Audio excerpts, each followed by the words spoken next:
Olá, estamos chegando aí com um programa que leva até você as iniciativas empreendedoras, os resultados e prospecções das companhias listadas no mercado brasileiro. No BMC Business de hoje, nós vamos bater um papo ao vivo com o Flávio Vidigal, diretor financeiro e de RI da Tecnisa, e o Anderson Luiz, que é gerente de FP&A da companhia, que ao longo de mais de 40 anos tem mantido como diferencial da marca a disposição de inovar em todas as áreas, seja na maneira de construir, seja respeitando o meio ambiente ou lançando novidades e facilidades nos empreendimentos.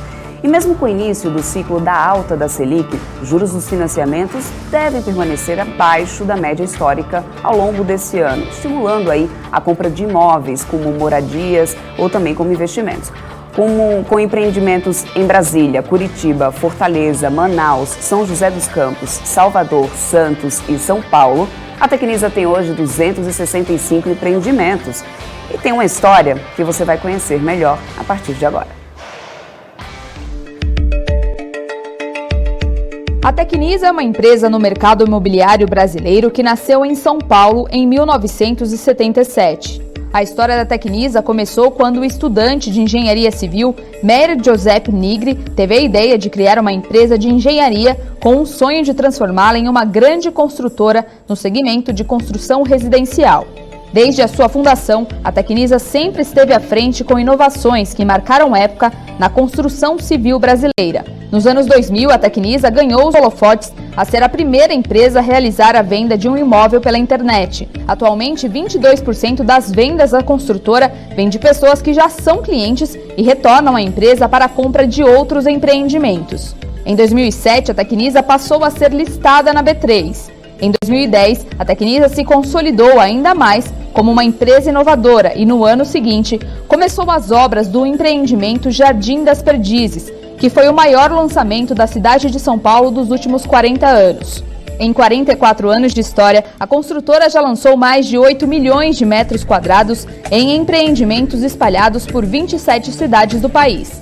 Uma empresa que aposta em tecnologia e inovação para oferecer aos clientes empreendimentos com alta qualidade, modernidade e sustentabilidade.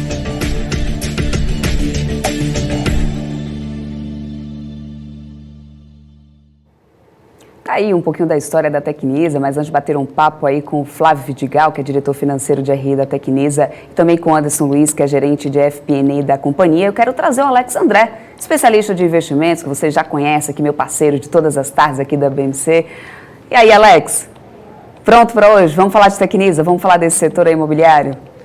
É isso mesmo, Débora. Vamos falar um pouquinho sobre a Tecnisa, né? Para quem conhece o setor imobiliário, para quem é de São Paulo, principalmente, né? Também a companhia atuou também no passado e continua aí com alguns empreendimentos ao longo do Brasil, mas tem um forte segmento aqui na região, né, de média, né, média alta renda, e também a companhia ela sempre vem destacando agora os principais retomadas de lançamentos, né, lembrando que no ano passado ela, devido à pandemia do Covid-19, ela paralisou os lançamentos, mas também tem grandes projetos, como a gente vem sempre lembrando aqui, e a companhia em si, né, como um setor, ele vem olhando sobre diversas óticas, não só o crescimento, mas também a preocupação em relação da taxa Selic, né, como a gente vem olhando o mercado, ou seja, tem essa reticência sobre essa possível alta, que a gente vai comentar também com a companhia, se vai ser algum ponto de preocupação, enfim, qual que é a visão do mercado e qual que é a visão também da Tecnisa nos próximos anos, né, Débora?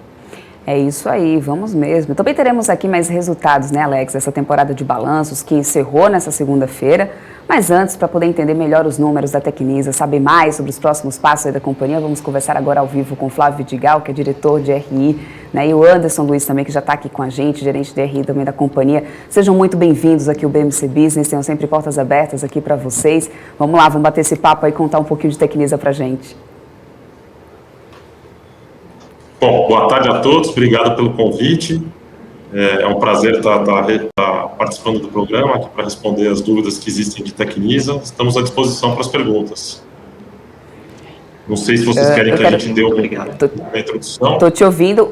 Eu estou te ouvindo, eu quero já deixar um seguinte para vocês. Eu quero que tanto o Flávio como o Anderson fiquem à vontade aí para poder vocês falarem aí, tá? Não vou ficar aqui, vocês se sintam à vontade. Quem quiser responder, tomar a vez aí, tomar a palavra. Os próximos minutos aqui, a ideia é que vocês consigam realmente aí, né, bater um papo aí da forma mais confortável possível para que a gente consiga aí aproximar vocês cada vez mais aí, né, dos nossos investidores. Mas vamos lá, vamos começar? Vamos começar falando um pouco mais aí sobre esse modelo de negócio aí da Tecnisa, né? Saber qual que é o público-alvo da companhia, inclusive, para vocês explicarem um pouquinho para a gente como que funciona e para onde vocês estão voltados realmente. E aí vocês fiquem à vontade, quem quiser começar a falar primeiro. Tá ótimo, obrigado. Bom, em relação à Tecnisa, foi dada uma bela introdução em relação à companhia. A companhia já atuou fora de São Paulo, em algumas praças, com destaque para Brasília, Curitiba, Manaus, Fortaleza e especialmente São Paulo. Recentemente, a gente, a partir de mais ou menos 2018, 2019, a gente acabou redirecionando a estratégia da companhia. Voltamos 100% do nosso foco para São Paulo, região metropolitana de São Paulo, focado nos produtos residenciais, em especial produtos de 2 a 4 dormitórios, onde o VGV médio que a gente procura por empreendimento é alguma coisa como 150 milhões de reais. Então, essa é a estratégia que a gente tem hoje. A gente atua em toda a cadeia, desde a prospecção de áreas até a parte de incorporação, a parte de construção. Então, a gente está bastante participativo em toda a cadeia de desenvolvimento, em especial do segmento residencial.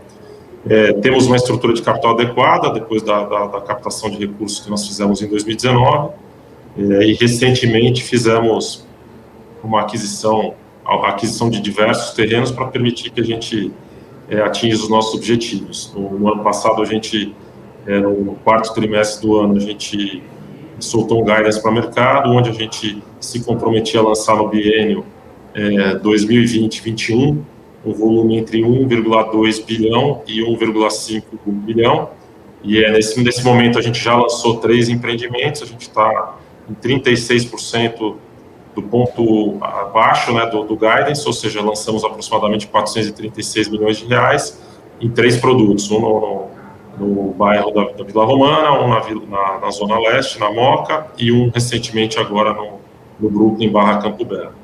Acho que, resumidamente, é essa estratégia que a companhia tem executado. Não sei se o Anderson quer falar. Te ouço? Estou te ouvindo. Acho que está mutado o microfone. Aí, agora a gente te ouve. Isso, agora a gente está te ouvindo bem. Pode falar. Eu acho que o Flávio cobriu aí todos os principais pontos aí. Acho que a gente pode seguir.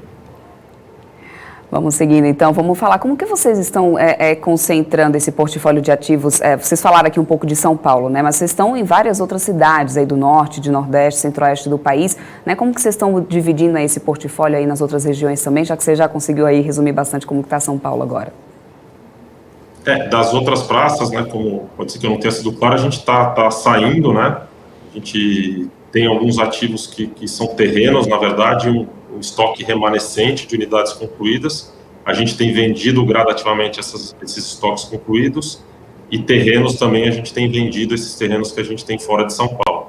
Até a gente tinha um terreno em Manaus, vendemos esse terreno em Manaus depois do fechamento do primeiro trimestre, vendemos também, tínhamos 2 terrenos em Curitiba, vendemos um terreno em Curitiba, então continuamos com o terreno à venda em Curitiba, e temos algumas áreas onde a gente participa de uma sociedade em que a gente vem desinvestindo na região de Aquirás, no estado do Ceará.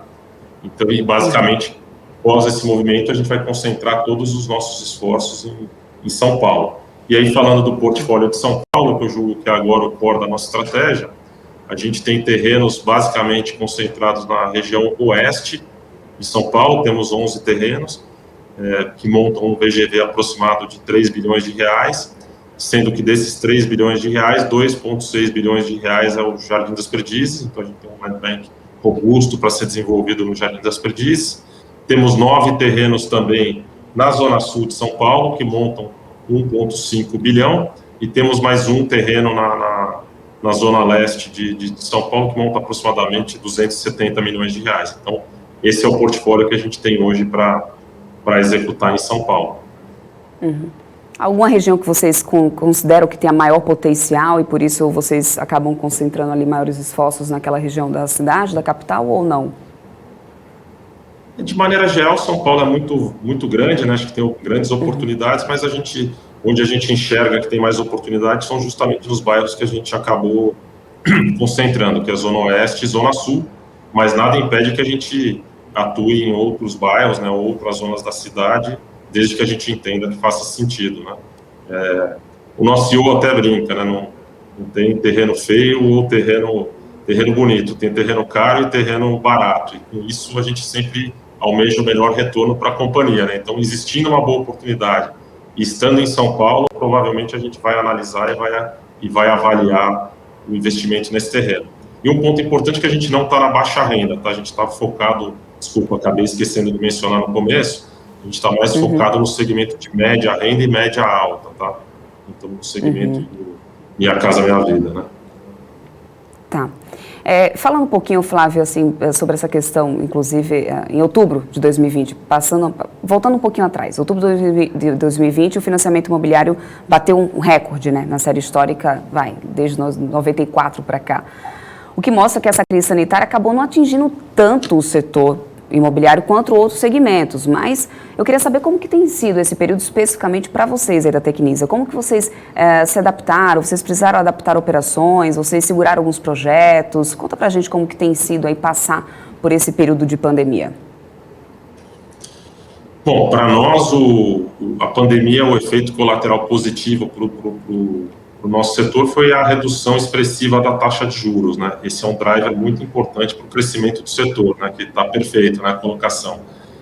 Findo lá aquele primeiro período de 2020 da pandemia em que todo mundo se assustou um pouco e que ficou basicamente tudo fechado, mais ou menos março, abril, quando a cidade abriu novamente ali por volta de maio, a gente percebeu uma demanda muito forte no nosso setor, por duas razões. Primeiro, pela questão de taxa de juros, né, que à medida que a taxa de juros cai e o financiamento imobiliário fica mais barato, mais pessoas podem ter acesso ao crédito imobiliário e comprar um novo imóvel.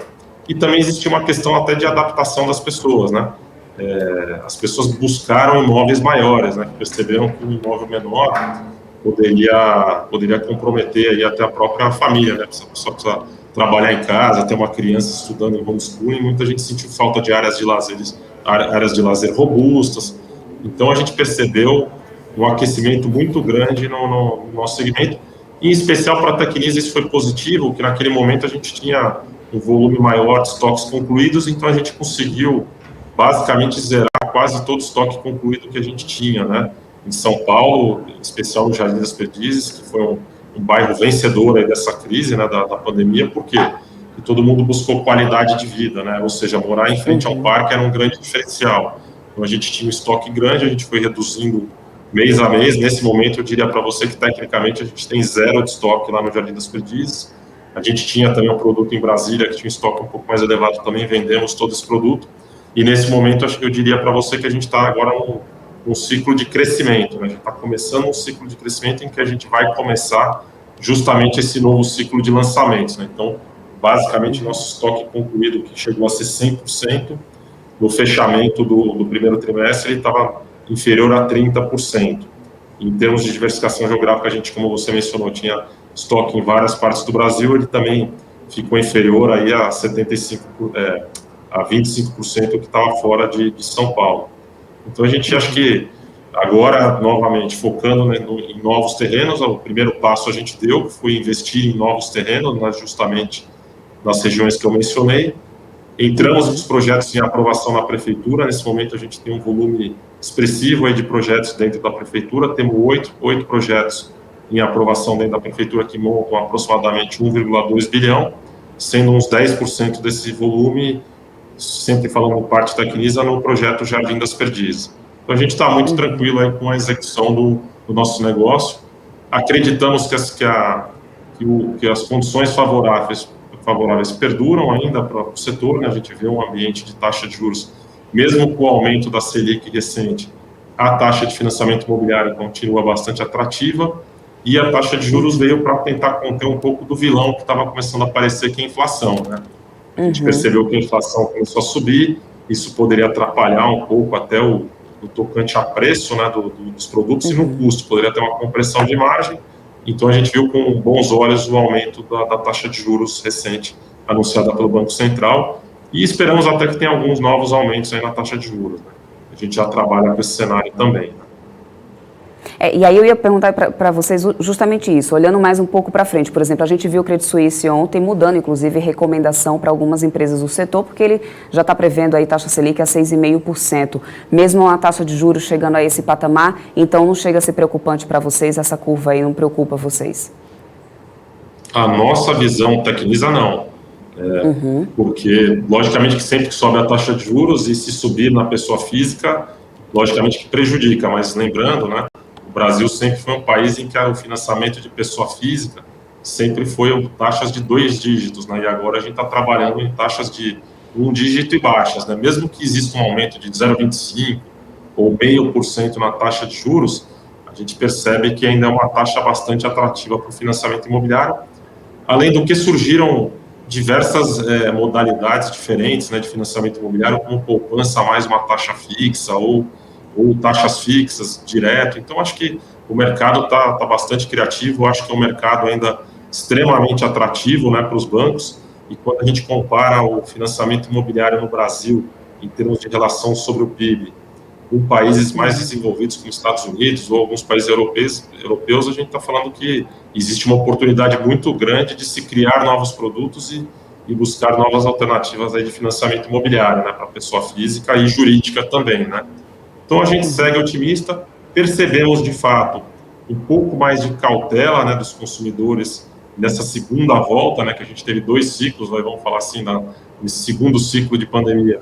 A gente percebeu o consumidor um pouco mais cauteloso do que ele estava na primeira volta, que você retratou no início, né, que voltou muito forte. Sim. Agora, quando abriram os estandes, a gente percebeu que o cliente está mais cauteloso, mas segue estudando muito, né, os produtos, né, o que é bastante positivo. Em média, hoje em dia, um cliente nosso tem passado 5 minutos estudando o produto, sabe? Quando entra no site, começa a navegar, e ele gasta 5 minutos estudando em páginas muito importantes, né, que mostram que ele quer tomar a decisão de investimento. Então, a gente já estuda isso bastante aqui do lado da empresa, né? E se o cliente passa muito rápido pela página de cada produto, acho que não mostra que ele está muito interessado, né, naquele produto. Agora, se ele gasta 5 minutos na página de um determinado produto, e esse produto ele acaba estudando as áreas de lazer, as plantas, ele simula, sabe? A gente tem um simulador de financiamento imobiliário, ele vai lá, coloca a renda dele e vê quanto que ele consegue financiar, quais seriam as parcelas. Para nós é o primeiro indício de que ele está interessado em eventualmente executar a compra, mas logicamente que com bastante estudo para isso, né? Então, você falou aí, inclusive no início, que as pessoas estavam procurando até mais qualidade de vida. Você citou agora essa preocupação, né, dos clientes em estudar um pouco mais, né, nesse momento da compra. Você, então, acredita que a demanda, então, do cliente, o modelo de compra mudou, então, com essa pandemia? Acho que eu não diria o modelo, mas eu acho que o que o cliente buscava em um determinado empreendimento imobiliário pode ter mudado, porque acho que a nossa vida, de maneira geral, mudou, né? Todo mundo trabalhava no escritório.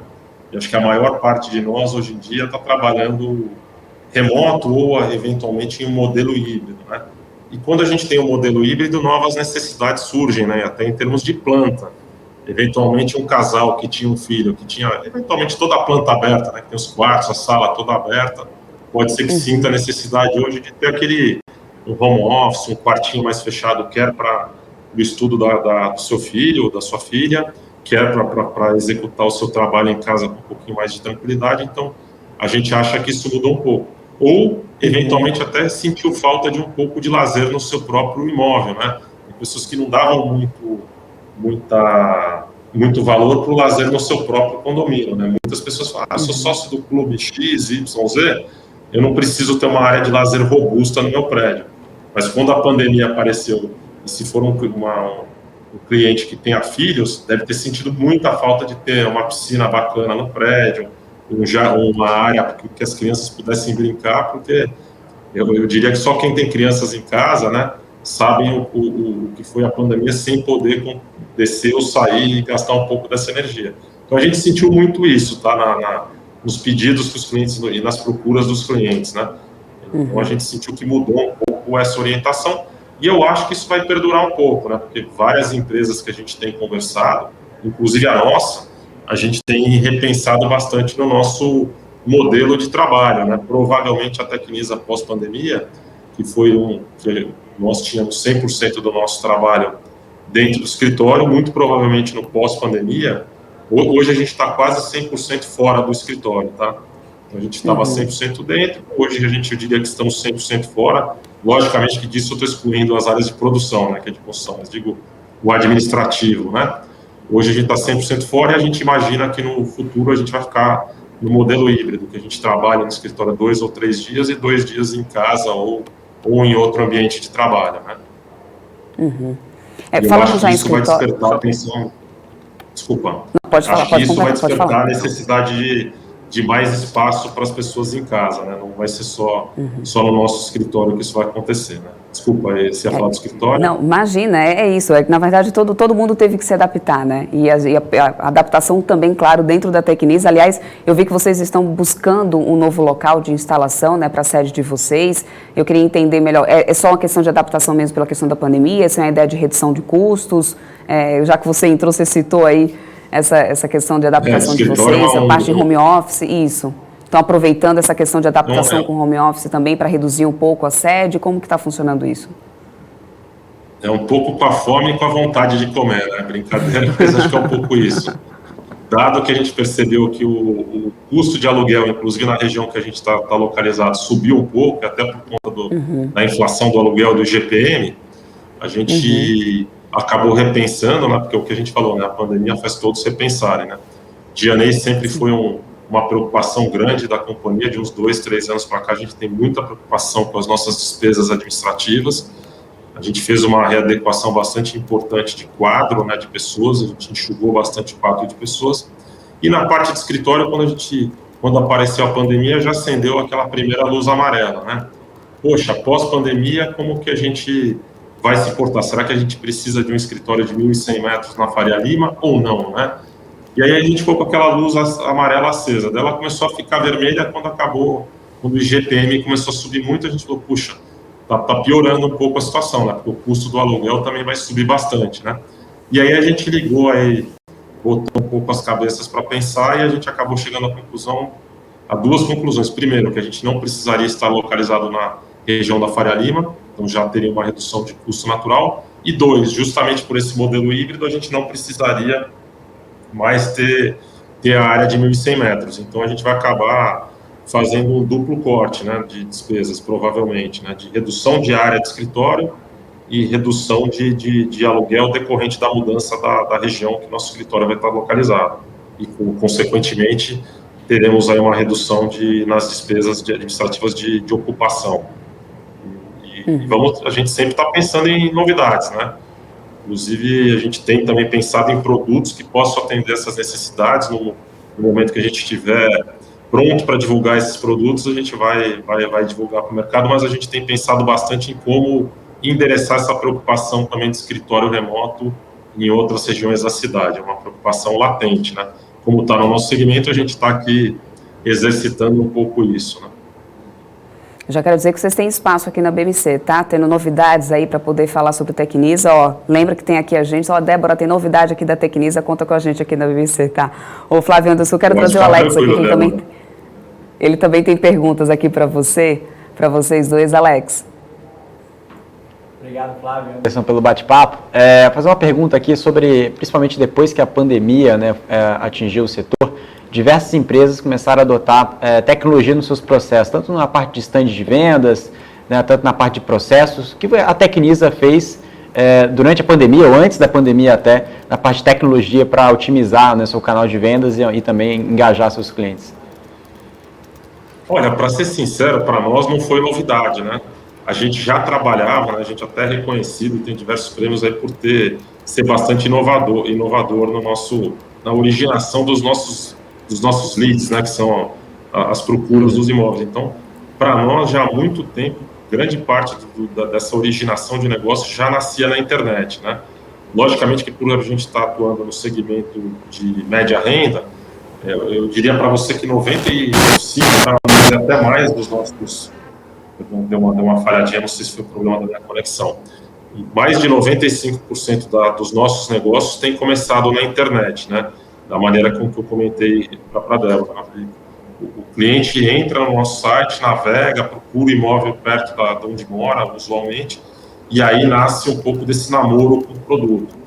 Mas no nosso segmento, esse movimento ele acaba migrando daí para o presencial, né? Porque sempre no segmento de média alta renda, o cliente final ele gostaria de ver o imóvel, ou seja, o decorado, que é onde a gente tem a oportunidade de fazer o encantamento do cliente, né? Ele vê tudo aquilo no site, estuda, vê que cabe no bolso e eventualmente ele vai visitar com a família o que a gente chama do decorado. E é esse momento que eu acho que a gente acaba encantando o cliente e o cliente acaba saindo do stand com o contrato assinado. Muitas empresas não estavam tão prontas em termos tecnológicos para ter essa parte de originação de leads, etc. Pela internet a gente já estava, então para nós isso não representou mudança nenhuma. A gente teve uma mudança maior na parte de back-office, né? Que é basicamente a assinatura de contratos de financiamento imobiliário, né? Dado as restrições aí de assinatura, a gente acabou quase que verticalizando aí tudo, né, e fazendo tudo online, né?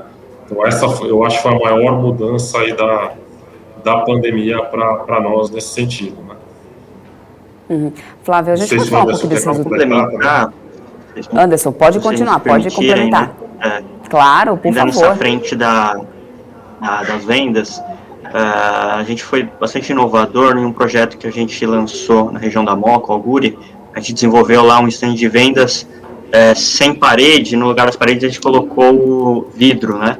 Então as pessoas que estão passando, então a pessoa teve contato de repente com o corretor, conheceu o projeto, se interessou, e para fechar o negócio, às vezes o que falta é o encantamento de entrar, de ver como é que fica a disposição dos aposentos, né?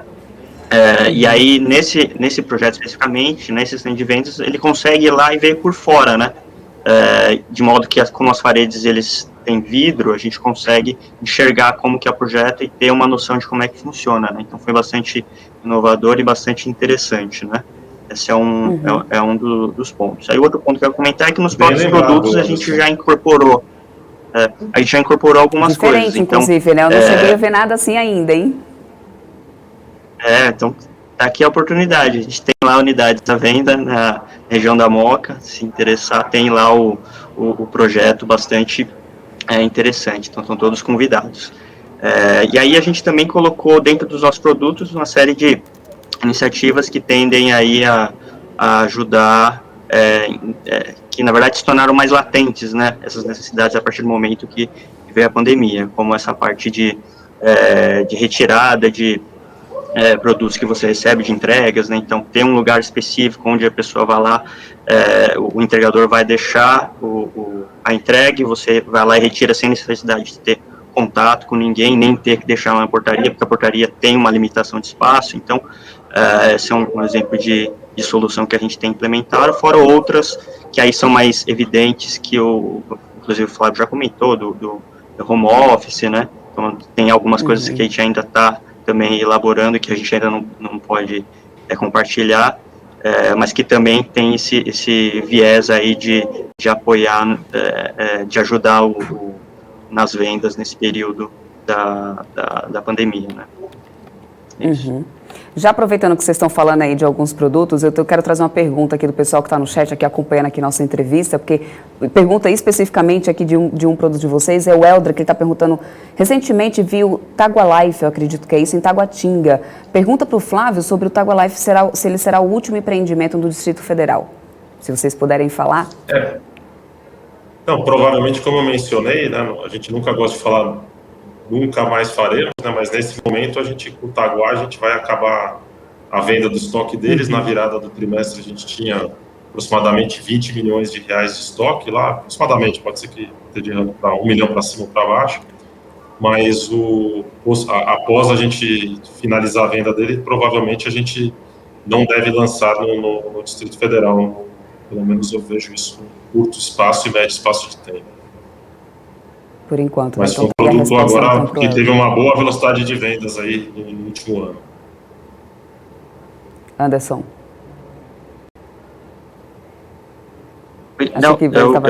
Achei que você estava querendo responder alguma coisa. Então vamos falar um pouquinho do resultado aqui desse primeiro trimestre. Né? A Tecnisa teve uma margem bruta aí de 16,4%, né, em relação aos 16,5% negativos do primeiro tri do ano passado. Como vocês estão avaliando a expansão de margens agora? No nosso caso, acho que primeiro vale a pena deixar todo mundo na mesma página em relação ao sistema contábil, né, do setor nosso de construção. Ele é um pouco diferente da média das demais indústrias, né? Então, a gente usa um sistema que é o POC. O que isso significa, né? Traduzindo numa linguagem normal, né?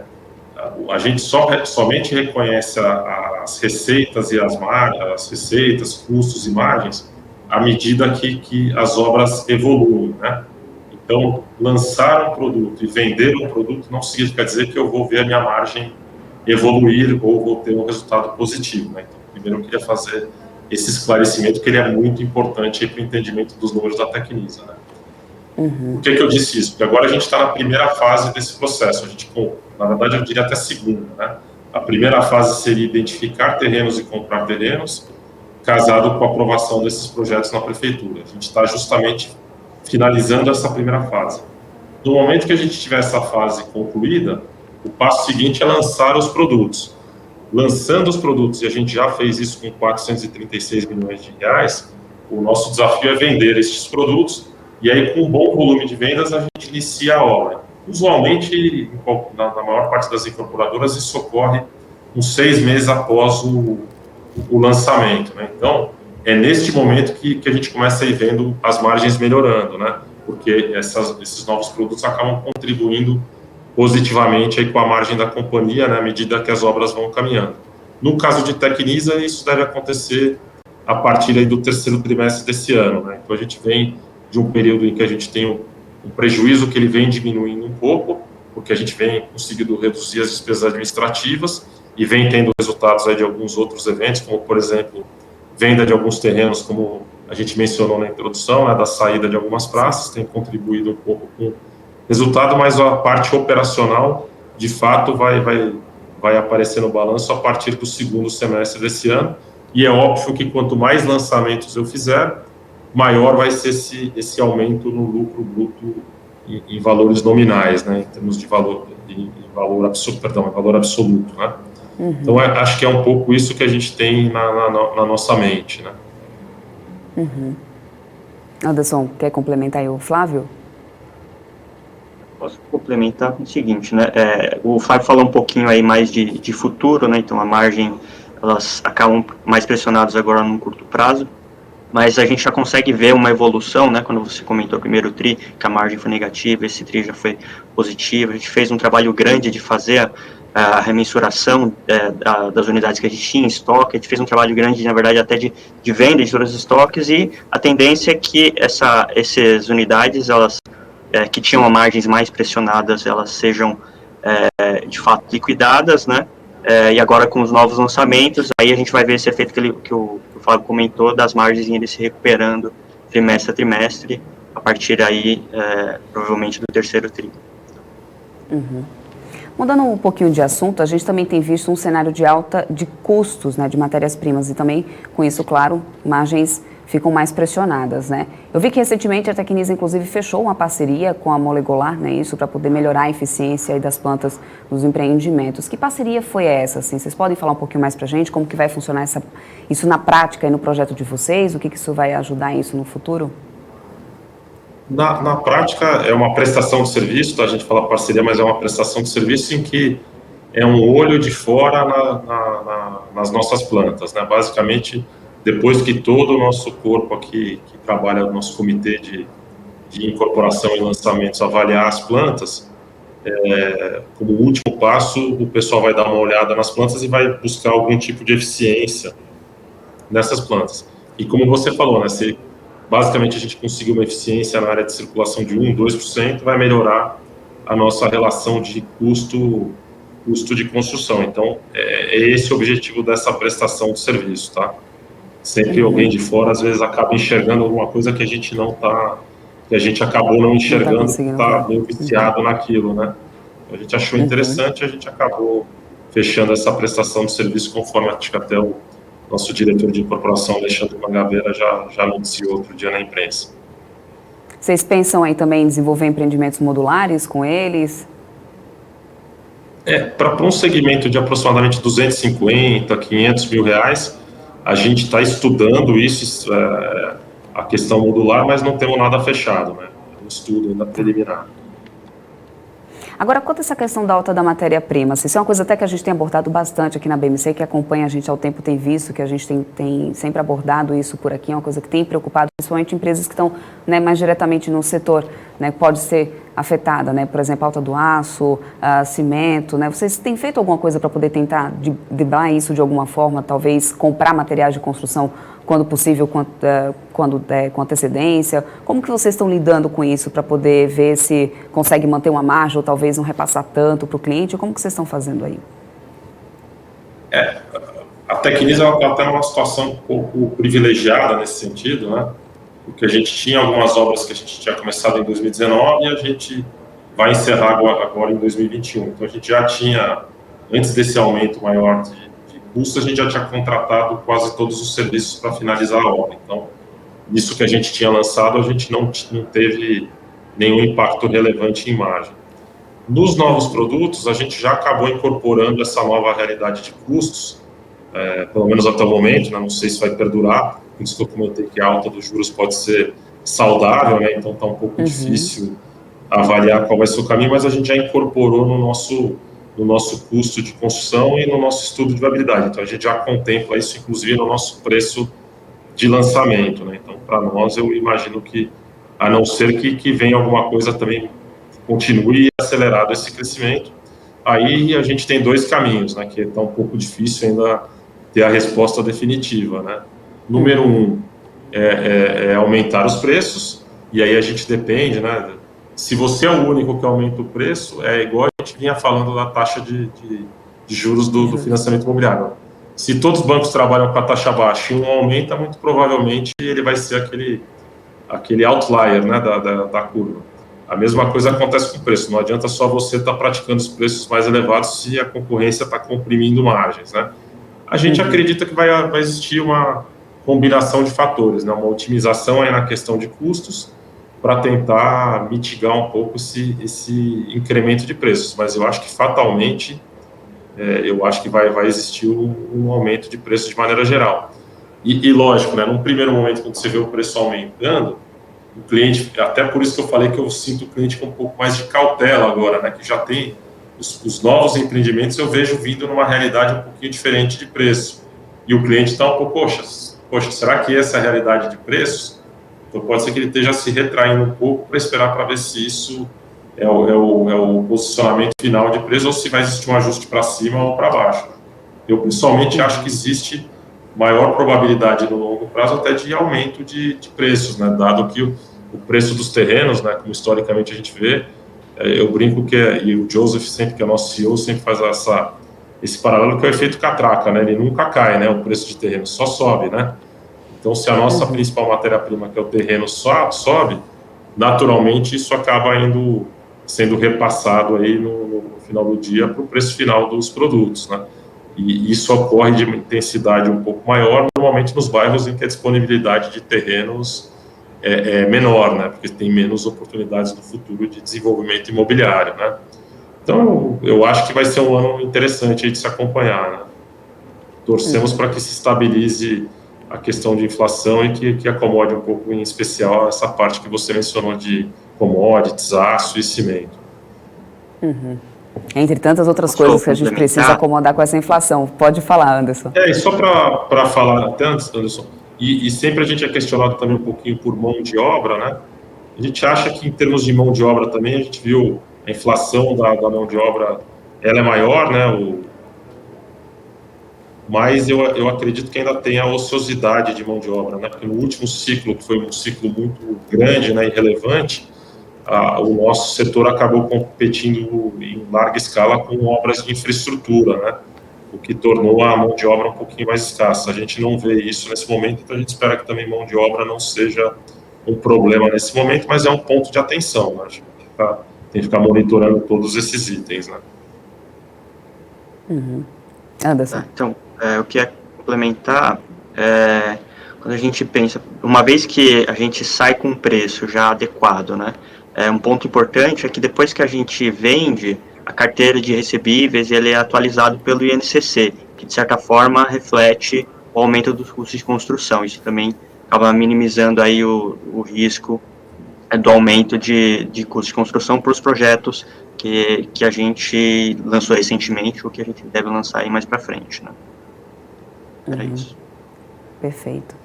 Bom, vamos falar um pouquinho agora de uma pauta mais ESG, inclusive Alex tem algumas dúvidas aí para poder trazer aqui para vocês. Eu quero chamar o Alex aqui de volta. Alex. Obrigado, Débora. Fazer uma principal pergunta sobre as iniciativas de ESG. Quais são as principais iniciativas de vocês na parte da Tecnisa e que o mercado também vem fazendo, tanto na parte ambiental, social e também na parte de governança? Bom, da parte de ESG eu vou até passar a palavra para o Anderson, que ele tem estudado e participado ativamente dessa iniciativa na companhia. Então, acho até correto que ele fale. Legal. Perfeito, obrigado. Fica à vontade aí, depois eu complemento. Perfeito. Ele comentou aí que eu tenho trabalhado bastante nessa frente. Na verdade, tem um grupo de trabalho, na verdade, dentro da Tecnisa que foi implementado, com diversas frentes, né? Então, tem pessoas da área de engenharia, da área de marketing, da área de RH, área de RI, que eu represento também. Então, é um trabalho feito a quatro mãos, né? Mas a Tecnisa, ela tem um histórico já de iniciativas dentro do ISG, não é algo que a gente está fazendo agora para mostrar que a gente é uma empresa cidadã aí que cuida do meio ambiente, né? Então, a gente tem históricos lá desde, por exemplo, 2004, a gente tinha iniciativas, por exemplo, de alfabetização de colaboradores de obra, alfabetização digital. Então, a gente tem um programa de voluntariado também já há bastante tempo.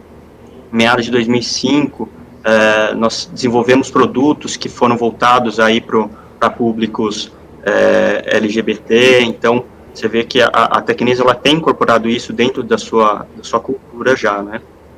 E quando a gente pensa, poxa, e em termos de meio ambiente, né? O que a gente tem pensado, né? A gente tem um exemplo muito interessante dentro da companhia, né? O Jardim das Perdizes foi um projeto que a gente lançou em 2013 e ele incorpora diversas iniciativas que são que tem uma pegada ESG bastante interessante. Então, por exemplo, todos os residenciais desse projeto, eles já possuem certificação Procel. Então, isso aí garante aí um controle, uma qualidade, principalmente nessa frente de energia, né?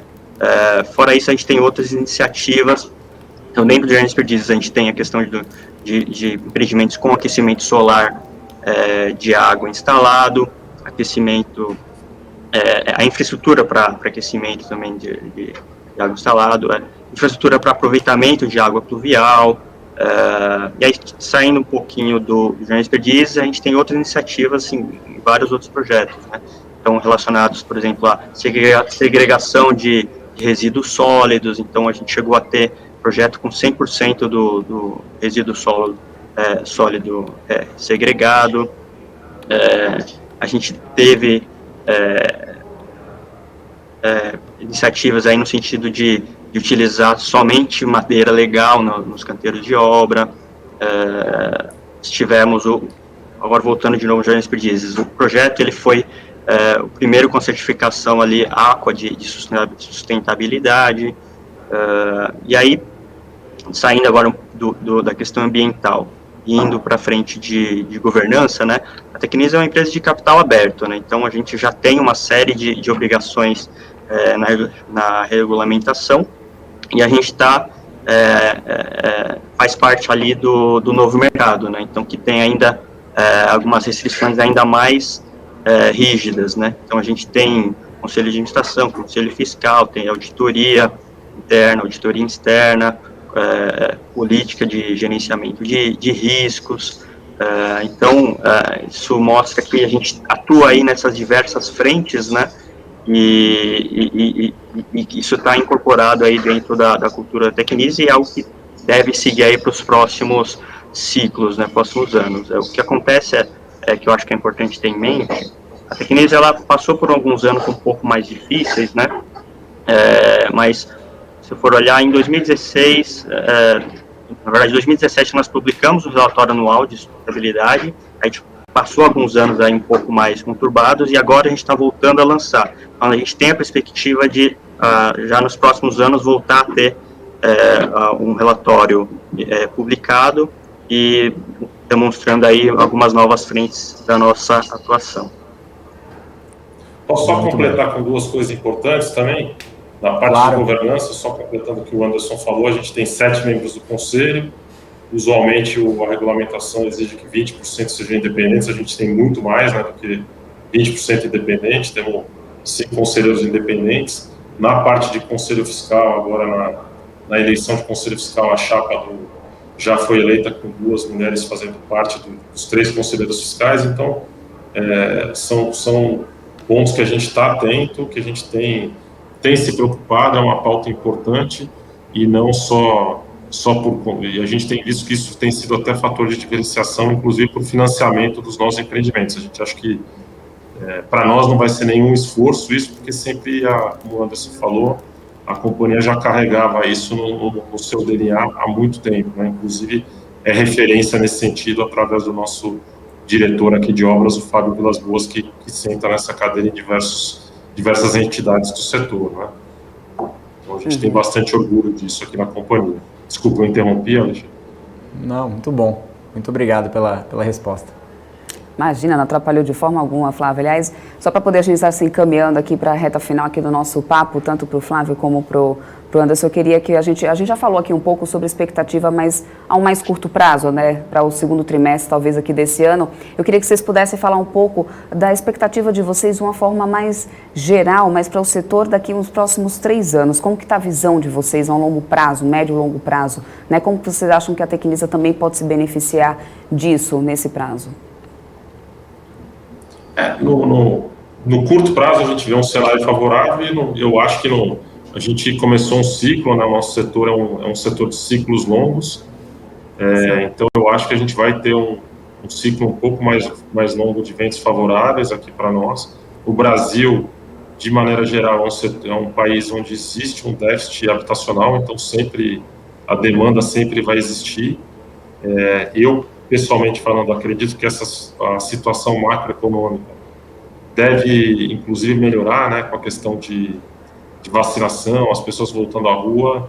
Eu tenho percebido que os bancos têm melhorado aí as suas expectativas de PIB, né, recentemente, não sei o quanto vocês também têm acompanhado isso, então a PIB ia crescer 3,5%, já tem bastante gente falando em 5%, isso é uma notícia muito boa, né, porque nosso setor, além de taxa de juros, ele depende também de emprego, né, quanto maior o índice de emprego e maior a renda da população, maior a propensão de aquisição de um novo imóvel. Então, eu acho que o ambiente é bastante favorável. A gente tinha também uma questão estrutural que foi sanada, né, que era a questão do distrato, né?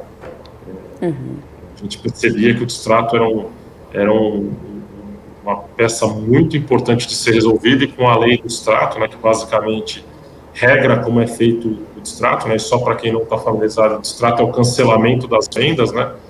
Então isso foi uma nuvem em cima do setor que perdurou por muito tempo, né, porque a gente vendia uma unidade imobiliária, a gente achava que tinha feito a venda, e depois de 2 anos, o sujeito, quando ia receber o imóvel, falava, não quero mais, eu quero distratar. Por quê? Porque ele via qual era a situação daquele momento, se o imóvel tinha valorizado ou desvalorizado, e podia pedir o distrato. Inclusive, em muitos casos, você devolveu o dinheiro corrigido por mais do que a pessoa tinha pago, né? Então, você imagina você navegar com um ambiente desse de incerteza, né?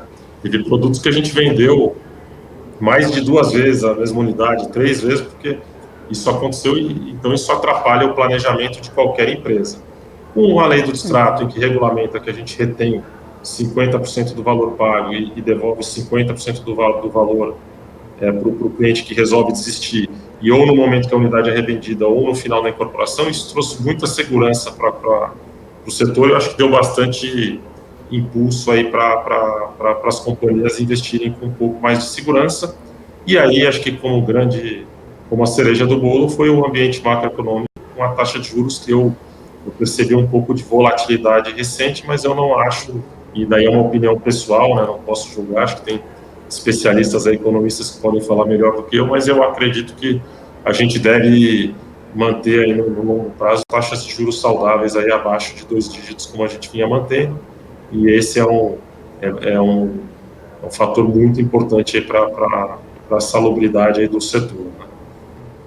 Né? Anderson. Nesse ponto eu não ia comentar nada.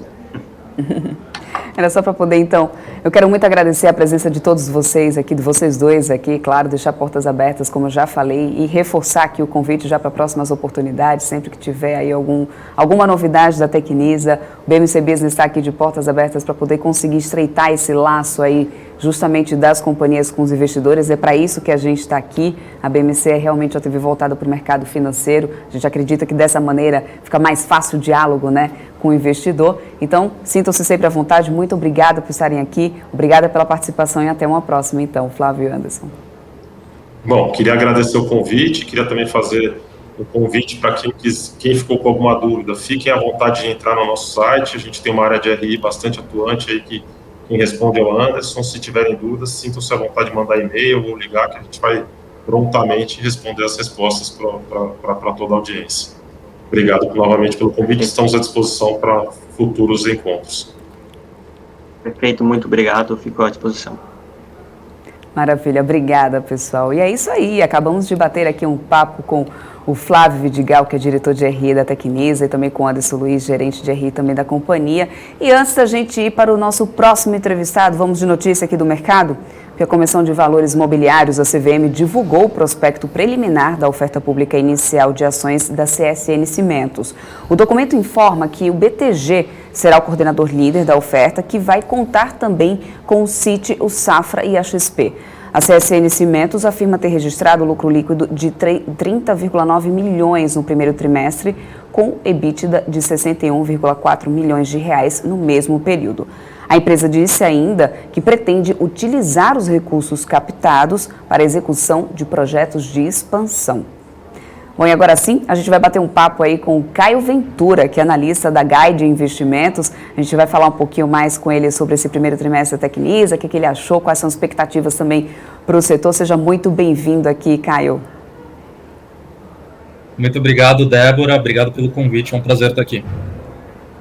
Acho que, não sei se você conseguiu acompanhar um pouquinho aí do Flávio, né, e do Anderson agora já aqui conversando com a gente, falando bastante aqui, explicando sobre a Tecnisa, mas eu queria conversar com você um pouco, né, sobre os números mesmo do primeiro trimestre deles, né, eles tiveram uma melhora de 55% aí em relação ao prejuízo líquido, né, de 58 milhões apurado no primeiro trimestre do ano passado, mas como que está a tua expectativa para os próximos trimestres? Lembrando que agora eles devem também retomar lançamentos, como eles acabaram de explicar aqui para a gente, como é que vocês estão vendo aí o papel? Bom, Débora, a retomada da Tecnisa, na minha visão aqui, ela depende muito de uma retomada também robusta da parte operacional. É uma empresa que vem de um turnaround de alguns anos já, vem colocando as operações no trilho, né? Então, vem dando boas sinalizações ao mercado quanto a essas mudanças, e eu acredito que uma vez que as operações retomarem, alguns impasses financeiros forem resolvidos, a companhia tem todos os fundamentos para começar a andar um pouco melhor, né? Hoje é um dos papéis mais descontados do setor de construção, uma das poucas empresas aí que negociam abaixo do valor patrimonial, e contra os pares apresenta um gap bastante razoável, né? Eu acho que a segunda mais descontada ali das grandes é a Iven, e ainda assim negocia alguma coisa próxima de 40% superior em questão de múltiplo que a Tecnisa. Então, acho que a retomada do papel especificamente depende de uma sinalização mais positiva de volta às atividades, né? Então, a Tecnisa fez seu primeiro lançamento após alguns anos no último trimestre de 2020. Esse deu uma segurada, assim como a maior parte das outras construtoras, devido ao agravamento da pandemia, e devem concentrar os lançamentos ali no segundo semestre do ano, né? O que é algo positivo, tá? Então, quando a gente olha, as operações eu acho que depende muito realmente de uma retomada do lado operacional, tá? Inclusive, eu quero trazer mais para essa questão do cenário de Selic, né? A gente viu, inclusive, analistas do Crediço, que revisaram ontem a cobertura para o setor de construções, né? A projeção do banco, inclusive, que a Selic deve chegar a 6,5% até o fim desse ano. Até comentei isso com eles aqui agora mais cedo, né? E eles acreditam que isso deve prejudicar o banco, né? Acredita que isso deve prejudicar a acessibilidade ao crédito. Você acha que essa alta da Selic pode passar de alguma forma, pode pesar de alguma forma para a Tecnisa? Eles acreditam que não, e para eles ali está um cenário até positivo, porque os juros de qualquer forma ainda vai estar ali, né, no patamar muito abaixo, aí, historicamente falando, né? Mas aí, tanto para a Tecnisa como para o setor em geral, como que você está vendo aí essa projeção? Você acha que isso pode mudar muito, impactar muito? Olha, sim, afeta com certeza em termos de condição de financiamento, né, de poder de barganha, de poder de compra, perdão, do consumidor, mas eu ainda acredito que o impacto seja, de certa forma, limitado, considerando uma Selic de até 6,5%, tá? Por que eu digo isso? Os juros de financiamento imobiliário, né, as taxas de financiamento, elas vieram no ciclo de baixa desde que a Selic começou a cair também, né, ali por volta de 2016, perdão, mas elas pararam em certo patamar, né? Por quê? Existe um diferencial entre a Selic e a taxa de financiamento. Ela nunca é a mesma coisa, porque ali dentro a gente tem alguns custos implícitos de captação, a gente tem custos de possíveis inadimplências, etc. Então, quando a gente pega hoje as taxas mais baixas de financiamento, elas pararam em um certo patamar mais ou menos ali na metade do ano passado, né, que foi quando a Selic ainda estava em níveis mais altos, né? Então, assim, quando a gente olha para perspectivas quanto a Selic, o quanto isso pode impactar em si, eu acho que sim, afeta a demanda, mas por enquanto o impacto ainda é de certa forma limitado, tá? Então não seria meu principal ponto de preocupação quanto ao setor agora. Eu acho que tem temas mais relevantes, como a própria alta dos insumos de construção, né? Ou também a concentração dos lançamentos no segundo semestre, que pode acabar acarretando aí numa alta dos estoques, né, e um custo de carrego um pouco maior para as construtoras. Eu acho que isso é um pouco mais grave no curto prazo, digamos assim, para se atentar mais, né? Uhum. Eu estou vendo aqui, estou dando uma olhadinha aqui, aliás, eu quero até trazer essa questão para você. Tem um pessoal aqui no chat que está questionando bastante a questão de retorno da Tecnisa, o pessoal dizendo que está questionando por que o papel caiu tanto aí nesses últimos tempos, né? Setor de construção criando valor e Tecnisa só gerando prejuízo, até o Augusto que está comentando, Augusto Belmiro está comentando isso aqui no chat, inclusive, ele só comentou agora, não tive como também repercutir isso com o pessoal da Tecnisa.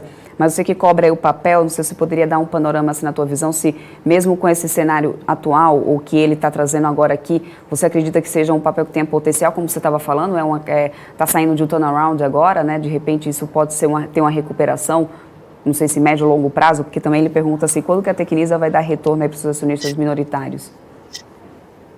Claro, perfeito. Bom, eu acho que esse retorno está explicitamente intrínseco à retomada das operações, como eu disse, né? A Tecnisa vem de sinalizações de que vai retomar, ou seja, tem adquirido bastante terrenos, né, tem acelerado esse ritmo de aquisição de terrenos, de licenças com a prefeitura para lançar, mas lançamentos em si a gente viu primeiro no quarto trimestre de 2020, depois de alguns anos, e esse primeiro trimestre do ano já parou. Então, assim, eu acho que essa retomada mais robusta permite com que a empresa tenha finalmente o lucro ali que está buscando, né? Também a empresa vinha dando diversas sinalizadas de que estava firme nesse turnaround, entretanto ali com aquele boato, né, da fusão com a Gafisa, depois acabou virando um fato relevante pela Gafisa, da possível fusão das companhias, acabou despencando, né? Então acho que acabou sendo mal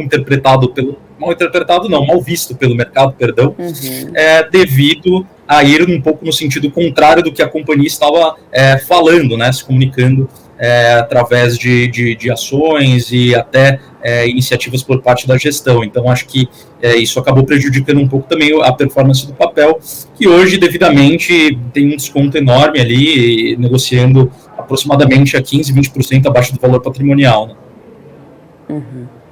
É isso, então quero agradecer muito a tua participação aqui conosco para poder falar um pouco mais de Tecnisa, também desse setor aí, que a gente sabe que realmente, como eu falei até no início, né, o cenário de juros baixos acabou favorecendo um pouco, né, nessa situação. A gente vai aguardar e vamos ficar acompanhando aqui, espero que todos vocês também continuem acompanhando aqui o BMC Business para poder ver como é que vai ficar o andamento desse setor. E Caio, claro, na próxima oportunidade já te trago aqui para poder a gente falar mais sobre isso também. Muito obrigada, até uma próxima. Claro, muitíssimo obrigado, Débora, até a próxima. Tchau, tchau. E antes da gente começar a falar dos resultados dessa temporada de balanços, hoje teremos resultados aqui da PetroRecôncavo e também da 3R Petróleo. Vamos mais notícias de mercado, porque a CVM também aceitou o termo de compromisso do diretor de relações com investidores do Magazine Luiza, Roberto Belíssimo Rodrigues, que se comprometeu a pagar R$720 mil para encerrar um processo sancionador aberto pela comissão. A punição veio depois de Rodrigues não ter divulgado o fato relevante imediatamente após a vinculação na imprensa a respeito das negociações iniciais para aquisições da Netshoes, em abril de 2019. Ele também deveria ter divulgado o fato relevante, na verdade, dias depois, sobre o acordo de exclusividade para o negócio. Bom, então agora vamos lá, vamos começar aí a falar dessa temporada de balanço, que na verdade já encerrou, mas a gente está trazendo aí detalhes desses resultados, porque durante os dias, né, Alex, são tantas empresas divulgando resultados, a gente não tem tempo aqui para poder trazer tantas companhias para todos vocês, mas aqui aos poucos a gente vai trazendo e vai detalhando cada vez mais os cases aí que vocês querem, né, acompanhar um pouco mais de perto. Hoje a gente vai começar porque PetroRecôncavo, vamos lá, REC V3, é o ticker aí do papel para quem quiser acompanhar. A companhia diminuiu o prejuízo de 90,5% no primeiro trimestre, 90,5% para 12,9 milhões de reais. Vamos explicar aí para o pessoal, vou até dar uma olhadinha no papel como é que está para depois atualizar aí, Alex. Legal, Débora. E agora a gente está fazendo uma dinâmica um pouco diferente aqui, né, no BMC Business. Agora que acabou a temporada de resultados, a gente vai tentar aqui fazer o máximo possível, trazer os resultados de duas a três empresas do mesmo setor, né? Até para você, investidor, comparar, né, na mesma hora, entender, falar assim, qual empresa que realmente eu vou investir, qual empresa que, na sua opinião, né, está mais favorável para investir. Então, hoje a gente vai trazer a PetroRecôncavo e também a 3R Petróleo, né? São duas companhias que atuam no segmento onshore, né? Ou seja, que tiram petróleo da terra, né? Ou seja, não é o petróleo no mar, como a PetroRio e a Petrobras.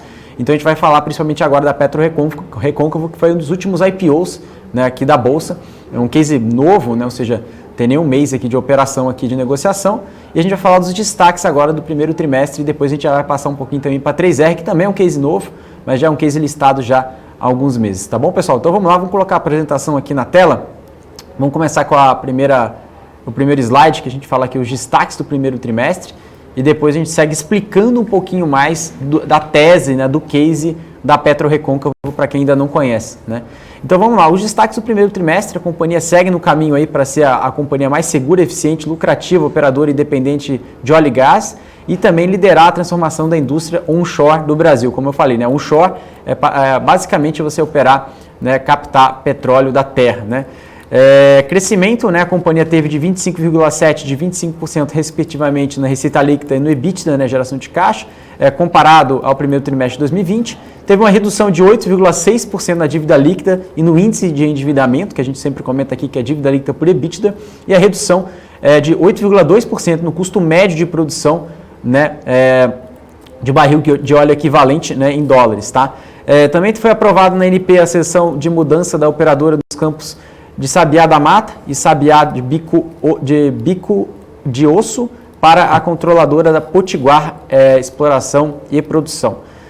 Aprovação no CAD da aquisição do Polo Remanso e no início da tramitação da cessão das concessões junto à ANP e aumento do volume das horas trabalhadas, e tivemos 0 horas perdidas por acidente. Então, a companhia passando aqui que eles cuidam dos funcionários, né? Ou seja, realmente esse fator operacional é muito significativo no setor de oil and gas, que também, infelizmente, causa alguns acidentes. A companhia aqui informando que aumentou a produtividade, ao mesmo tempo não teve nenhum acidente. Também a companhia teve o seu IPO, né, então em maio agora de 2021, com captação bruta superior a R$1 bilhão, uma assinatura da aquisição do Polo Miranga, né, em fevereiro de 2021, com a aprovação no CAD em abril de 2021. Tá? Então, vou passar aqui para o próximo slide, para a gente falar um pouquinho mais sobre a tese da companhia, né? Quais são os diferenciais da PetroRecôncavo, né? Também o que ela vem olhando, né? Ou seja, para o mercado em si, mais uma visão macro e agora passando para uma visão mais micro, né? Ou seja, na visão macro, né? Ou seja, a companhia ela olha numa questão de ativos bem importante, né, do setor, como ativos da Petrobras, né? O programa de desinvestimento, e na ANP, né, o mercado também, novo mercado aí de saneamento, né, de gás, aí depois do marco do gás, a companhia trouxe a abertura do mercado de gás cada vez mais amplo. Isso pode trazer para um operador onshore experiente como a PetroRecôncavo, um dos principais operadores independentes com mais de 20 anos históricos aqui no Brasil, um histórico comprovado, né, de reservas de 4,7 vezes em 20 anos, né, um aumento de histórico de reservas. O know-how em campos maduros, né, a companhia teve mais de 1.000 workovers bem-sucedidos, né, uma estrutura verticalizada, então, ou seja, workover basicamente, né, a estrutura, né, o trabalho do campo. Então eles conseguem, ou seja, revitalizar os campos de uma forma muito bem feita, né, e trazer um desempenho financeiro com uma margem EBITDA de 53% e um aumento de EBITDA em 25%. E também a gestão eficiente, né, que traz aí pessoas experientes, né, com permanência média na PetroRecôncavo em torno de 15 anos, ou seja, as pessoas estão muito engajadas no time, né. Aqui no próximo slide a gente traz aqui de ativos da Petrobras à venda de alta relevância. Eles colocam aqui grandes diversificados, incluindo em ativos de midstream, né, ou seja, basicamente, né, eles atuam aqui em ativos, principalmente na parte de Alagoas, Bahia, Potiguar, Recife e Espírito Santo, né, e maior parte aqui a companhia olha aqui na parte, tanto na parte de gás e também nas concessões de offshore e também de onshore, né, ou seja, são esses perfis de produção bruta da companhia, tá, ao longo do tempo. Então a PetroRecôncavo, ela tem maior parte aqui as suas operações, tanto na parte da Potiguar, na parte de Recife, de Sergipe e também de Alagoas, Bahia e Espírito Santo, né, como a gente vê aqui nesse mapa. E aqui no próximo slide, a gente traz aqui também, falando um pouco mais sobre a nova regulamentação que eu estava falando do gás, né, lá no primeiro slide, que está promovendo o desenvolvimento do mercado de gás natural, né. Então a situação anterior era basicamente a Petrobras, né, que liderava toda a parte de fornecimento, descarregamento, processamento, transporte, marketing, e só na parte de distribuição que tinham outros players no mercado, né, que eram privatizados e conseguiam fazer a parte de distribuição. Agora o novo mercado de gás abre espaço para a PetroRecôncavo, né, entrar com outros players, né, como a ExxonMobil, né, a Equinor, a Total e a Shell na parte de fornecimento e descarregamento, e na parte de processamento também a PetroRecôncavo também ficando presente. Na parte de transporte são outros players privados que também podem entrar nessa lacuna. Na parte de marketing também a PetroRecôncavo se faz presente. Tá? Isso traz à companhia, né, uma falta de acesso à infraestrutura existente que estava antes desse desenvolvimento de gás natural, e agora, né, o mercado consumidor brasileiro de gás nunca contratou gás natural, né, fora, né, da LDC e também da PBR, basicamente na promoção de competitividade do mercado livre, que traz uma regulação aprimorada os consumidores que terão flexibilidade e opcionalidade para definir fornecedor de gás e negociar contratos. Então a gente vê aqui os preços do gás, né, também subindo muito forte, né, também ao mesmo tempo que a gente observa que essa regulamentação, né, traz um preço para o consumidor, né, da Bahia Gás aumentando ao longo do tempo, mas o preço médio da compra da Petrobras, né, a gente vê também um spread também bem relevante aqui nesse gráfico. E aqui trazendo no próximo slide, a gente traz aqui a continuação da tendência de alta da produção com uma média aqui, mais de 11.597 barris de óleo equivalente no primeiro trimestre, e a companhia ela tem uma retomada dos investimentos após a redução das atividades, né, por impacto da pandemia e recuperação do óleo Brent, né, que é a referência aqui no Brasil. Então a gente tem aqui a produção bruta diária da companhia, né, a distrito do Recôncavo teve uma queda aqui, né, de um delta negativo de 21,5%, né, saiu aqui de 4.808 barris de óleo equivalente para 3.376, mas o distrito Potiguar teve um aumento aqui de 14,2% e a produção bruta diária da companhia total caiu 0,5%. Tá? E a companhia tem um foco aí nas operações do distrito Potiguar nesse exato momento. Né? Começando pelo esse distrito Potiguar, principalmente na parte ali da Bahia, né, quando a gente estava comentando ali na parte do Nordeste, eles tiveram um incremento de 29% na produção no primeiro trimestre, desse ano, né, comparado ao primeiro trimestre de 2020, 45% desde que assumimos a operação dos 30 campos. Ou seja, a companhia anunciou a aquisição, né, ou seja, a operação desses 30 campos, e eles aumentaram 45% da produção até o momento. Eles iniciaram o ano de 2020 com 3 sondas de produção terrestre operando no distrito, e os workovers, né, com foco aí no primeiro trimestre, um campo de Lorena em Riacho de Forquilha a partir de abril, o início da perfuração nos campos de Sabiá, Bico de Osso e também Sabiá da Mata, estimado para o final do segundo trimestre, que são os nomes dos campos aqui, né, terrestres. A companhia teve queda na produção dos campos não operados, decorrente do limite de queima de gás. Tá? E aqui a gente tem aqui a produção total da Potiguar, né, exploração e produção.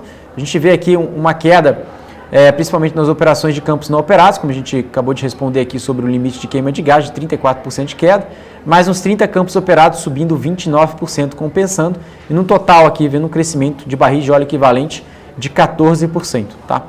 Aqui no outro slide a gente traz aqui, falando um pouco mais sobre o distrito de Recôncavo, né, a produção de mais de 3.776 barris de óleo equivalente no primeiro trimestre. A companhia interrompeu a produção em alguns postos com alto custo, com retorno à produção a partir desse trimestre agora de 2021, primeiro tri, e a aquisição do polo de Remanso poderá possibilitar a extensão das concessões e redução dos royalties, aumentando a atratividade econômica dos projetos do distrito.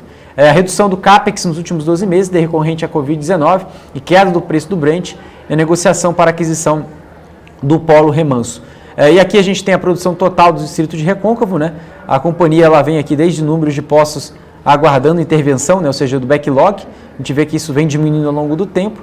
Isso é bom porque a gente vê o número, né, de produção total da companhia subindo, né, desde aí uma queda do primeiro trimestre aqui de 2020. Então agora chegando um pouco mais de 3.811 barris de óleo equivalente.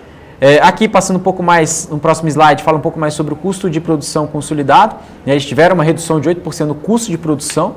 Isso é um custo que a companhia a gente pode entender principalmente como uma alavancagem operacional muito forte, né? Traz uma retomada de produção de postos parados, uma aceleração de manutenção de ativos no distrito Potiguar e com melhoria nos preços do contrato de venda de gás no Potiguar. Iniciaram um processo de revitalização do sistema de compressão e escoamento de gás, impactando no custo de produção do período.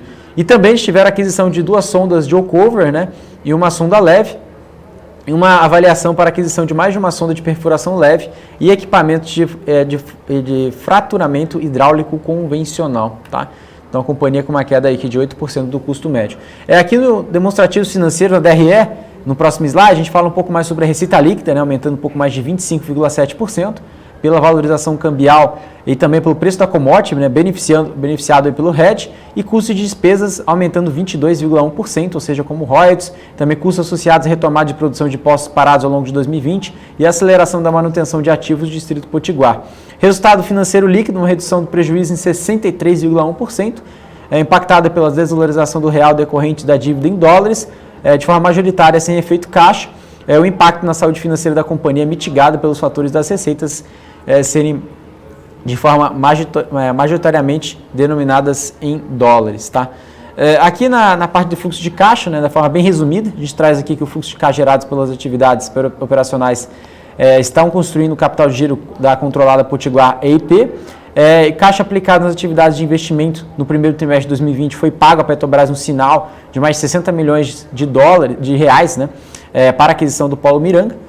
E também a caixa aplicada nas atividades de financiamento, um pouco mais de 60 milhões de reais, né, quase 60 milhões e 500 mil reais, referente à captação do financiamento para a aquisição do Polo Miranga, um pouco mais de 61 milhões de reais em amortizações. Tá? E passando aqui para demonstrativos financeiros, na parte do endividamento, a gente traz aqui a dívida líquida, né, no primeiro trimestre caindo 8,6%, como a gente comentou ali, o custo médio, ou seja, a alavancagem operacional da companhia, que traz aqui, né, um custo que era, a dívida era em torno aqui um pouco mais de 889, né, milhões aqui de reais, de mil reais, né, e saindo aqui agora para 812 mil reais. Né. E agora, passando um pouco mais sobre o cronograma aqui da dívida, né, ou seja, a dívida pelo EBITDA, né, ou seja, a alavancagem operacional da companhia, também chegando um pouco mais de 1,62 vezes ante o primeiro trimestre de 2020, que estava em torno de 4,51. Ou seja, a companhia reduziu muito, né, a sua dívida. Reduziu em torno aqui de 2,88 vezes né, a relação dívida líquida por EBITDA, ou seja, a quantidade, né, a questão da geração de caixa da companhia ao longo do tempo que ela consegue totalizar, né, a questão da geração de caixa em pagar o total da sua dívida. Né? Então está em torno aqui de 1 ano e 6 meses, né, ou seja, 1,62 vezes. Tá? E aqui nos últimos slides a gente traz aqui o cronograma estimado de pagamentos das aquisições devidos à Petrobras. Né? Então, para quem lembra que a gente estava falando dos 3 principais pontos, né? Potiguar, Remanso e Miranga. Né? A parte de Potiguar desse ano, né, no segundo TRI, em torno de 56 milhões de reais em pagamento. Na parte de Remanso, né, ou seja, não teve aí o closing, né, da operação, mas está previsto aqui no quarto trimestre desse ano 21 milhões de reais e também no Miranga, no mesmo período, 44 milhões de reais.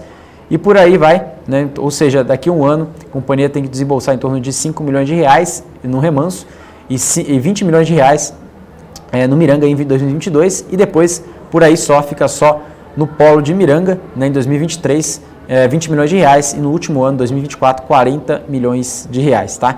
Então aqui a gente traz aqui pagamentos contingentes, né, de acordo com o valor médio do petróleo Brent, datado em cada ano, conforme na tabela aqui, a pagar em março do ano seguinte. Tá? Então a companhia ela vem sempre olhando aqui o preço do petróleo como um grande balizador. Tá?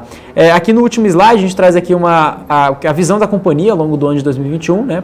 Então a companhia continua com uma oportunidade para adquirir produção onshore de petróleo e gás, com alto potencial de crescimento, uma preparação para assumir os campos operados pela Sonangol, início da campanha de perfuração e aceleração do programa de investimentos para aumento de produção. Também a companhia traz a preparação para o closing de Remanso e para o closing e takeover de Miranga e também, por último, a implementação do projeto social no distrito Potiguar, ou seja, também na parte da cadeia de SG, né, também sempre atentando, né, na parte social, aonde a companhia atua, principalmente no Nordeste do Brasil. Débora. Maravilha, Alex. Antes da gente continuar aqui e falar dos resultados do 3R Petróleo também, vamos para mais notícias do mercado, né? Porque o Morgan Stanley avalia que a decisão da CSN de aumentar em 15% os preços dos seus produtos tem apoio nas condições de mercado. Lembrando que a siderúrgica vai aplicar o aumento em 2 etapas, nos meses de junho e julho. E de acordo com o banco, os preços domésticos continuam baixos em relação ao produto importado. A demanda está forte e os estoques estão baixos. E agora sim, vamos aos resultados do 3R Petróleo, Alex, que aumentou o prejuízo líquido em 37,7% para 43,9 milhões esse primeiro trimestre de 2021. Vamos lá, vamos entender mais. Vamos falar um pouquinho do case. Um outro case também focado, né, em onshore e tem até uma denominação da companhia, né, que é chamado de nearshore, né, ou seja, são campos em terra, mas também próximos aqui do offshore. E também falando um pouco mais da estratégia, para quem ainda não conhece, é parecida aqui com a PetroRecôncavo, claro, são companhias diferentes, mas também que atuam no segmento onshore. Então isso que é bem bacana para a gente trazer aqui como que está no setor de oil and gas, na parte de onshore, e basicamente você, investidor, determinar qual empresa que você quer investir, né? Ou seja, basicamente desses 2 grandes players aqui no Brasil. Tá? Então estratégia, né? Então a companhia trouxe aqui um follow-on, né, com uma oferta primária, né? Ou seja, caixa, né? Ou seja, o dinheiro para a companhia, de mais de 823 milhões de reais, né? Ou seja, passando aqui mais de 3 vezes do book, né? Com demanda internacional relevante. Recursos serão utilizados, aí, eles falaram, para fortalecer a estrutura de capital, ou seja, manter o caixa, né? Ou seja, a estrutura de capital muito robusta e viabilizar a conclusão das aquisições já realizadas. Né? Lembrando que a 3R fez diversas aquisições ao longo do tempo e a assinatura de eventuais novos ativos que podem aparecer. Tá? A 3R Offshore, eles criaram uma subsidiária focada em oportunidades de aquisição de ativos offshore, alinhada com pilares estratégicos do plano de negócio, né? Ou seja, tanto na parte de ativos em produção, sem viés exploratório e com alta capacidade de incremento de produções e reservas. No polo Peroá, né, a aquisição a múltiplo atrativo, né, tornando o 3R um player relevante na cadeia de produção do gás no país. Né, a aquisição gera em torno de 16,7 milhões de barris de óleo equivalente de reserva, 2P ao portfólio da companhia. Na parte de liderança, né, o time formado por executivos altamente qualificados, né, com experiência reconhecida na indústria de oil and gas na América Latina. Então aqui a gente tem 3 principais gráficos, né, na parte da evolução da geração de caixa, né, do EBITDA, o desempenho financeiro, né, ou seja, o incremento da receita crescendo mais de 55%, e o polo de Macau, resultado muito forte, né, trimestralmente, crescendo aqui na sua produção de óleo. Tá? Na parte de gestão eficiente do portfólio, no próximo slide, a gente traz aqui, né, diversos clusters, ou seja, onde a companhia atua, tanto na bacia de Recôncavo, né, ou seja, onde também a PetroRecôncavo atua, tanto no polo Macau, o polo Pescada e também o polo Fazenda Belém, e o cluster Recôncavo, né, como eu acabei de dizer, que traz aqui o polo Rio Ventura e o polo Recôncavo. Né. A 3R Offshore traz aqui agora, né, o polo Peroá e também a operação, né, focada aí no upstream, projetada na formação de clusters e sinergia entre os campos. A produção total dos 6 ativos assinados pela 3R alcançou uma média aqui também crescente referente à participação da companhia, e a 3R está preparada para participar ativamente do processo de desinvestimentos da Petrobras, né, com a própria PetroRecôncavo. A estratégia é focada em revitalização dos campos maduros com baixo teor de recuperação, né, sem riscos exploratórios, e gestão eficiente na revitalização de campos maduros apoiados por forte governança corporativa e reforçada por executivos de destaques na indústria. Caminhos também para o crescimento suportado por aquisições de baixo múltiplo de entrada, ou seja, valor pago por reserva, cada vez mais atrativo, como a gente observou aqui no último campo. Né? Também teve uma nova avenida de crescimento, né? Ou seja, a companhia atuou aqui na criação da 3R Offshore, que traz aqui o diretor de operações offshore, né, o Maurício Diniz, com mais de 38 anos de experiência da Petrobras. Né? Então ele traz aqui um portfólio com baixo múltiplo de entrada, né, aumentando a capacidade de reposição de reservas da 3R, o alto padrão de governança corporativa, um operador A, ou seja, a 3R está habilitada a operar em concessões em terra e mar agora, e diretoria operacional offshore independente. Né? E também a companhia traz aqui, né, tanto o Maurício com diversas experiências, não só na Petrobras, mas também uma formação muito boa para tocar esse novo desafio. Né? Aqui para falar um pouco mais sobre a certificação da 3R, né, a visão geral das reservas certificadas no próximo slide.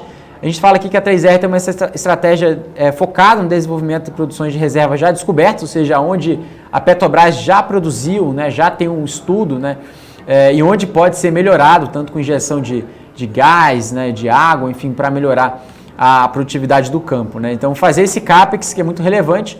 A companhia tem um pouco mais aqui de 130,4 milhões de barris de óleo equivalentes, que são classificados como reservas provadas, reduzindo o risco de execução da companhia, e com a aquisição dos polos Peroá e Recôncavo, o volume de reserva 2P da companhia aumentou em mais de 70% desde o IPO. Né? Então a gente vê aqui nesse último gráfico, aqui essa linha aqui, né? Essa barra marrom, a gente vê esse aumento aqui, tanto trazendo o portfólio de Recôncavo e Peroá, né, trazendo aqui principalmente um pouco mais de 178,4 milhões de barris de óleo equivalente. E aqui abaixo, nesse gráfico que mostra cada volume de reserva, tanto 1P e 2P e 3P da companhia. Tá? Aqui no próximo slide, né, a gente tem aqui a produção de óleo de Macau.